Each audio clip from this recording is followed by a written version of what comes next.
Um, as Megan mentioned, my name is Michael Benjamin. I'm an attorney, a corporate attorney at Latham and Watkins. We have an office here in Austin. We're very committed to everything that is going on here. It's a very exciting ecosystem to be a part of. As Megan mentioned, I spend a huge amount of my time with consumer retail companies. I represent financing sources. I represent companies, management teams at all stages of the life cycle. Although the thing that really gets me excited is the exits, and especially public markets exits. We have an awesome panel here today. I'm going to start with Jacqueline here on my right. Just quick introductions, and then let's get into the content. Hi, everyone. I'm Jacqueline Johnson. I'm the co-founder of Cherub, and Cherub is essentially connecting angel investors and entrepreneurs using dating app mechanics. So we jokingly call it Raya for deal flow. We're launching this week. We've been in alpha, and yeah, we're really excited. Over $1 million has been deployed to founders through the platform. Hi, my name is Badr Alam. I'm the managing partner of Full Frame Growth Partners. We're a consumer growth investment firm making investments probably on the low end, 15 million up to 50 million. Have been a big part of leading managing investments in companies like Vital Proteins, One Bar, Waterloo here in town. So look at a lot of nutrition, wellness, food, beverage, beauty, personal care. I'm Anna Marie Washer, founder and CEO of Flat World Partners. We're an investment advisory firm, invests across asset classes in sustainability and themes like future of health, education, environment. We invest in venture funds. We invest in early stage startups. We've been in deals like Lyft, Q Health, Chroma, Wellness, and really thinking about what's the future of health. And on the consumer side, themes that consumers are starting to care more and more about, like regenerative businesses. I'm Scott Craig. I'm one of Michael's partners at Latham and Watkins, and I'm here in Austin. I focus on emerging companies and venture capital, including consumer and direct-to-consumer. Some companies in town that we've represented include Everly Health, Roca, Sweet Leaf Tea way back in the day. We actually sold to Latham when I was at a Latham client when I was at a different office. But yeah, excited to be here, and we're really excited about the opportunity here in Austin. Thanks. Okay, it's a powerhouse panel. So let's get into it. So topic is money. So let's talk about money. Some people have it. Everyone wants it. I know I do. I'm in the latter category.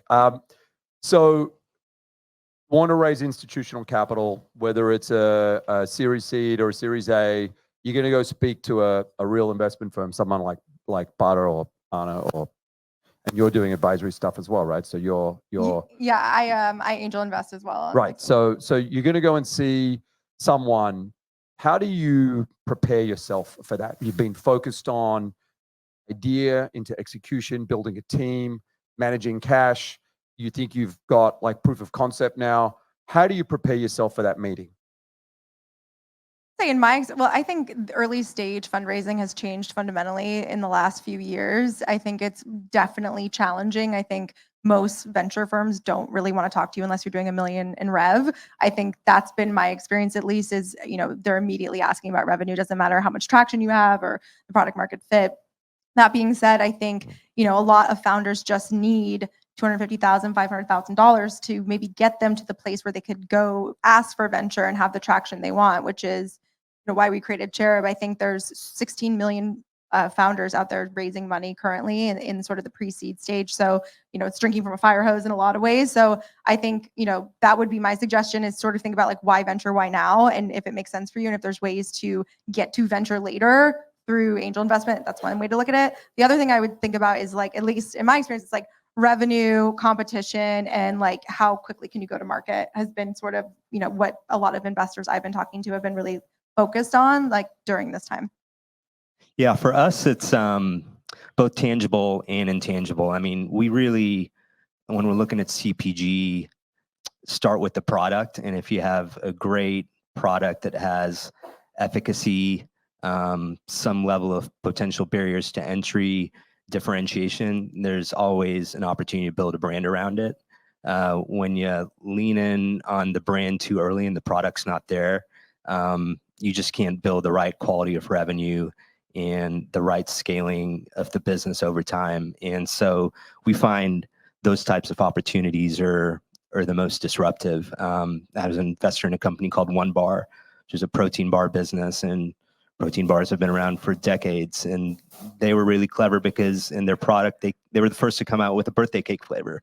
We went from 5 to 35 million of revenue on the birthday cake flavor alone. And the flavor formulation was that business's special sauce. So it really started with a great product. And then on the more intangible side, I think it works both ways is, you want someone who's kind of like, you can look across at different types of investors, different types of venture capital firms.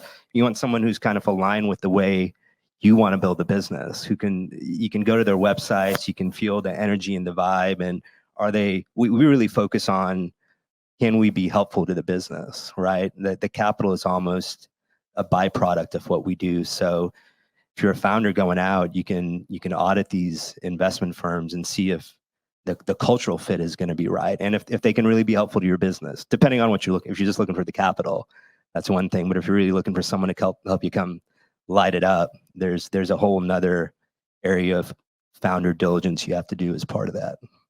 Yeah, I mean, I would add, like, really know who you're going out to speak with when you're looking for investors. And especially in today's market and on the earlier side, and what Butter's touching on is, like, do your research before you go in for any meeting. I know, like, especially in the last year, it's been a desperate time for capital and everyone's struggling. There's been a shift, I think, culturally where what was touched on earlier is that they're looking for $1 million in revenue. And so, earlier, like 3 years ago, it was growth, growth, growth. How fast can you scale with users, or how many people are on your social? And those aren't really valuable metrics anymore. I would say lean into family offices if you're an earlier stage company that have more opportunities for patient capital, especially on the consumer product side. And, even like in the Bobby story, and I love Bobby, I'm a new mom, and they've done an incredible job with the brand and the culture of moms. But giving out, free products on Baby List are not always today like the right metric that investors are looking for, because when you convert that to a paying customer, it's the conversion that's really important, and that you can show growth that way. And especially as public markets have dried up, and people are looking for different kinds of exits, especially with consumer and the kinds of companies you're investing in, which I'd love to hear more about it. That's something that's more relevant when you're speaking even earlier stages of investors. Just before you answer, Scott, if you don't mind expanding also, because we've talked about venture, we've talked about growth, we've talked about family office. As you answer the question about how to be prepared, it'd be great to get your perspectives standing in an operator or founder's shoes. How do you match the right type of capital, family office versus growth versus a control investor versus venture? How do you match that with the growth and exit horizon of the business? Yeah, I mean, family offices are considered patient capital, so they want to see you scale without burning all the money that you raised.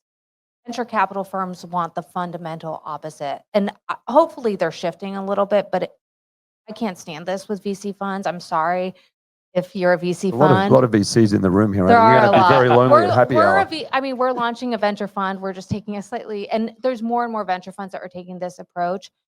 And I founded a tech company before, and the VCs always wanted to see us burn more money. And as like a patient capital investor, it was really hard to swallow. And so family offices are going to want to see you profitable at an earlier place than venture capital that may be looking for different metrics. That shifts over time. Like the stage of which Butter's investing in, and you can speak for yourself, is not looking for you to have an excessive amount of R&D and CapEx and, only $1 million in revenue. And so that's something that's important when you're going out to investors. I'd also say, like, how you're representing yourself. I do think the market's shifting, and maybe this is just a controversial perspective.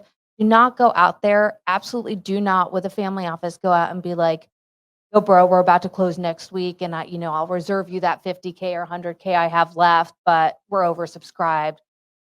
Like, that is just for family offices specifically. That's such a big turnoff, whether it's true or not. Like, these are gentle, realistic investors that have built their own businesses and operating businesses, and they just want to have an honest conversation with you. I think the VC market is shifting. I love an investor that's going to be honest with me, like, hey, we're struggling, but I know these are the 3 things I need to get to next. And this is where I'm going to spend my money. And this is where I really think revenue is going to go. Don't tell me you're going to do 5 million in revenue next year when you're doing 300K. Like, honest conversations, I think, go far in this type of investing environment. Scott? Yeah, I mean, in my line of work, especially when I'm company counsel, I mean, our job is basically preparing these companies for exit, whether it's IPO or getting sold, and basically not making mistakes, not getting into trouble, but also trying to find the right investor. And they've all talked about alignment, but alignment on exit too. I mean, you don't want to go to a family office and tell them what you're going to do 5 years after your IPO. I've seen decks that do that, and it's insane. I mean, that's way beyond. The family office is going to want out by then. Same with a VC. At the same time, if your exit level is much lower than the fund is, you're going to be misaligned on when to exit. That fund's going to want to grow you much more, far beyond what you want to do when you exit. So you need to have alignment with your investor on when you want to exit and what their expectations are from you and what your expectations are with how you're going to use their money. Scott, one follow-up, just because Anna touched on it and I saw Jacqueline react to it. 2021 and 2024 could not be like crazier bookends. And you did, and I know this because we're business partners, you did an enormous amount of volume in 2021. And I've got to believe that the fundamental deal dynamics are incredibly different. Maybe starting with Scott and working back down this direction, what are the biggest differences that you're seeing in those 2 bookends? Well, yeah, to Anna's point, the VCs are shifting, even in tech where I do a lot of work, but also in CPG. Extend runway, reduce burn, like focus on earnings, less on growth. And we're actually seeing that fundamentally in the initial investments too. It's, it may be slowing the volume of investments down because people aren't throwing money around as much because they don't want to lose it on really fast burn companies. But yeah, I mean, I think we're noticing that the VCs and the growth investors are taking a more, I guess, measured approach to how to what they expect from their companies. Just given what happened, post 2021. Now, a lot of companies had enough cash in 2021 to kind of make it through.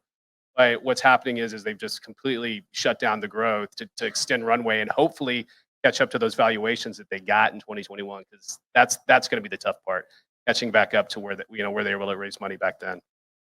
I mean, I love a good finance pun. So 2021, we saw like a lot of SPACs, and this year Oh it's been God, I'm going to run away now. She said have been a lot of she said the SPAC word. spectacular failures. Oh, stop it. But I That think SPAC is whack, right? SPAC is whack.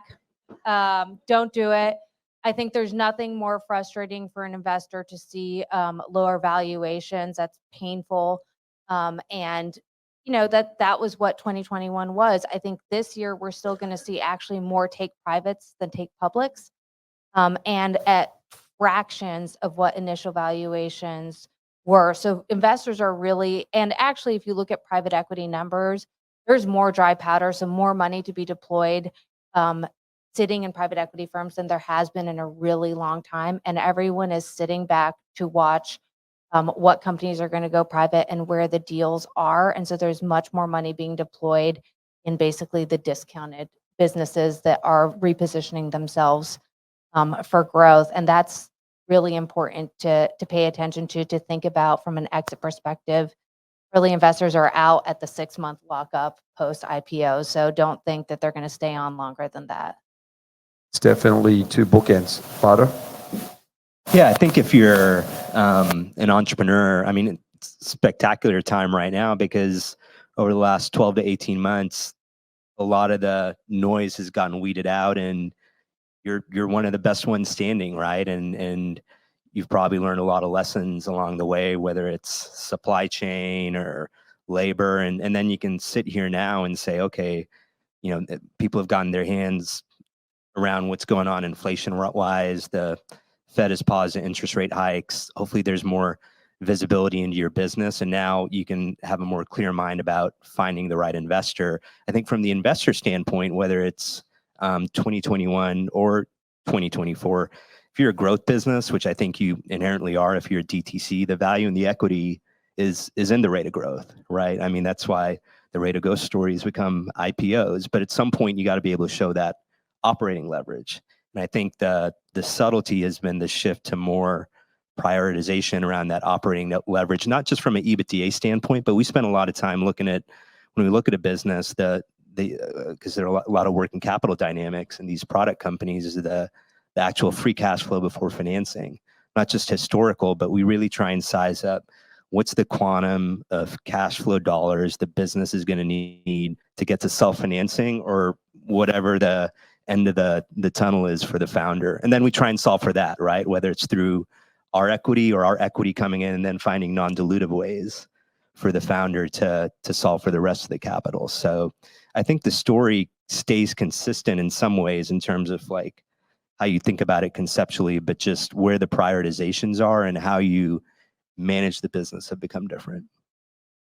Yeah, my 2021 and 2024 are so interesting because I sold to private equity in 2021. Timing is everything. Yeah, no, I mean, it was a long story. It was an event. It's an event company, but ironically, I just bought it back in 2024, which I think we'll see a lot more of that. I think that was Anna's theory in action right there. Yeah, Right? it's perfect. There's a lot of consolidation. I think that's going to start happening. A lot of buybacks, a lot of things like that. I mean, there was an article recently talking about how there's more startups now starting, and these startups businesses are built on shutting down businesses, like how to help businesses close. There's venture funds that are being raised just to consolidate CPG brands, to create a holdco model to streamline services and reduce costs. So we're in an interesting time. It's opportunistic for the right people, I think, and you can definitely make the most of it. But I think it's definitely a much different market. I want to share my own anecdote on it and then ask the next question. So for me, what makes the U.S. economy so wonderful is that there's no shortage of ideas. There's incredible ideas. There's incredible intellectual capital, financial capital, and talent. What I saw in 2021 was financial intoxication. Everyone was drunk on money, and there were an incredible number of really good ideas, but they were overfunded and they were focused on growth. And where people fell down, in my experience, was less on the idea. They got the demand side of their operating and financial model right. They knew what the proposition was, and they got, in the early stages, the brand equity right. Where they really screwed up was in operations. They didn't build out the operating infrastructure to support the growth. And I think as we go through to this next cycle, and I'm hearing these kinds of sound bites, extend the runway, operating discipline. I think that's the lesson that's been internalized. And so even though capital's been really tough to come by, it is there. I said that when Megan introduced this panel. I do think there's going to be a continued period of rigor around how capital is raised. But I think if you have a really great idea and you believe in it, really focus on that operating discipline. I think it will resonate with investors, but I actually think it will empirically increase your chance of success significantly. Another topic that comes to mind as we go through this next fundraising cycle, control versus valuation. I've always found that there is this, I say this as an advisor who, sends a bill at the end of a transaction and gets his money. There's sometimes an irrational emotional attachment to valuation. My company's worth X, and that really means a lot to me. And I think people put too much weight on that and not enough on control, because valuation you can change and changes very quickly quarter to quarter. But control, once you hardwire giving up certain negative controls to investors, you can't get it back. So I'd love to know everyone's perspective, starting with Jacqueline, going back up the panel. How do you balance, because you're also an operator and a founder, how do you balance those two considerations, ownership and control? I'm very similar to you, I would say. I'm not precious about equity. I think it's really about the smart capital that you're bringing on that can really help and grow your business. Like if you exit for $300 billion and you own 1%, you're still doing fine. But I think for me, at least, like valuations are arts and science, right? Like it's kind of a, based on certain things, especially like early days, you're just kind of figuring it out. So I think it's about also being really smart about the valuation you put forward, because you also don't want to overestimate it, because we're seeing so many down rounds in the last year. because I mean, most notably, but the iOS update really screwed like a lot of CPG founders, whereas like they could turn a lever and the floodgates would open. They no longer could, but they were throwing so much money at the problem trying to figure it out that everyone kind of lost, a lot of steam around that. And so we saw the valuations dip. I think personally, it's all about control. I mean, it obviously depends on your business, but if you can maintain that type of power over, whether it's hires, budgets, all, P&L, anything like that, where you are the one fundamentally in the driver's seat, I think, and you're getting the capital that's strategic and going to be helpful, I think it's fine. I think you don't want to own 100% of a company worth nothing. You'd rather own a little bit of something that's worth a lot more. Now I'm super interested to hear from Bada and from Anna as investors. How do you strike that balance in a deal valuation versus negative controls are going to be really important to you, so you can put guardrails on a management team that may be inexperienced or where you still have certain questions, but you want to invest? I think as a minority investor, you're an invited guest into the business is the way I always look at it. So 2021. Well, I mean, but I'll balance that with, when you're evaluating a business, we're in the business of risk return, right? So as you're going through developing the partnership, getting to know the founders and entrepreneurs, doing your diligence, your risk return, if your risk is going up, the return you're expecting is going up, and the dynamics around that is going. There's also subtleties around control, right? I feel like a lot of people get hung up in the board seat control piece, where control sits in the contracts, the protective provisions and voting rights, and can you get pulled out as a founder or a CEO, or can they make some decisions that are just philosophically different than how you want to run the business? And so that's really important to spend a lot of time with who the potential investment partners are, to understand how do they handle things when they're going well? What's their bedside manner when things are going bad? Talk to the references on the menu, talk to the references off the menu. But I think inherently the decision sits control value. I mean, we always think about that piece of it is really two components. One, what's best for the business in terms of the capitalization and valuation, because you don't want to get in a situation where you overgun or undergun capitalizing the business or the valuation. And then most importantly, we're not running businesses. We're deal people, and we have a group of operating partners that help them. But what's going to incentivize the founders and the entrepreneurs, right? From a governance and control perspective. Julia just gave me the first, about time. Yeah. I've sat on both sides as a investor and then having a board. As an investor, and actually in this market, something to note is a lot of deals are adding warrants and options to sweeten the opportunity for investors. Sometimes investors are going to bring you those kind of structures on options. Read them carefully, because it can trigger a loss of control. If you work with your lawyers, because they'll really break it down for you. Don't try to be like, I'm going to save money. That $1,000 you didn't spend on the lawyer, it's not worth it. If someone sends you an option agreement, just call your lawyer. But from a control perspective, one of the best things I love when I speak to founders that I'm potentially investing is that they know when to step down as the leader. That doesn't mean you need to give up control, but you're not the CFO and the COO and the CEO and the CSO and the CRO. You're not everything. So know what you're good at and know where you want to let go of control. At the same time, trusting people with your baby is a really hard thing, and people will make a ton of promises and fail. And at the end of the day, it's your ass on the line when you go to the board. So it doesn't matter if you didn't think you were in control of it. I made that mistake one time before. It's always you that's responsible at the end of the day. Now, one of the best things I did as a founder, which might be controversial to investors, is I was fortunate enough that when I raised money, I brought in a family office and became really good friends with that family office. And the woman on my board was a board observer, not a voting board member, but every time they tell the CEO, all right, now you get off the call and we're going to talk about you behind your back at the end of the call. And you're like, oh, fuck.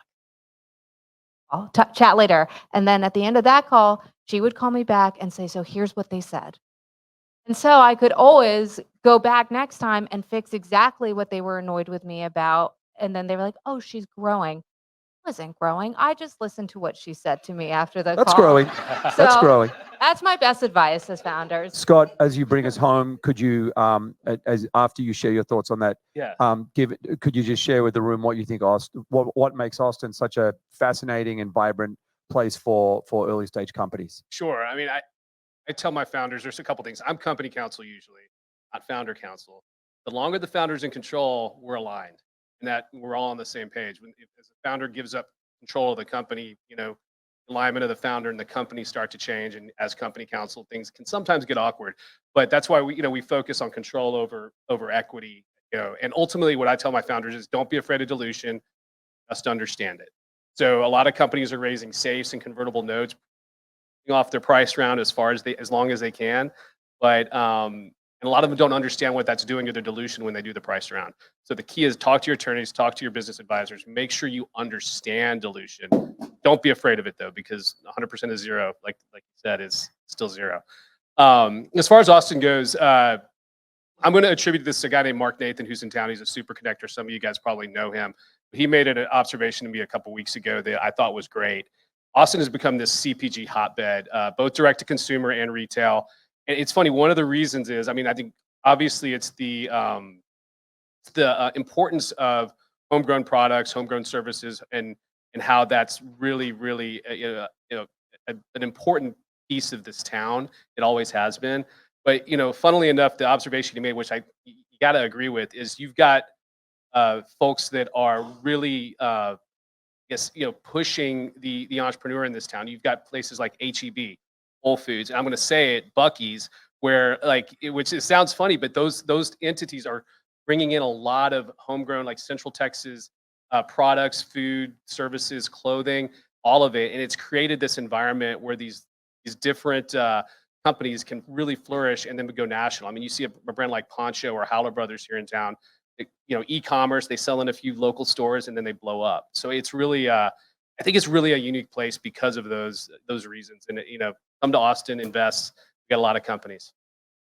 Anyone else we got 1 minute left. And I'm interested in your perspective because we knew each other in New York and you live here now. So you probably have a helpful perspective on what makes Austin so great.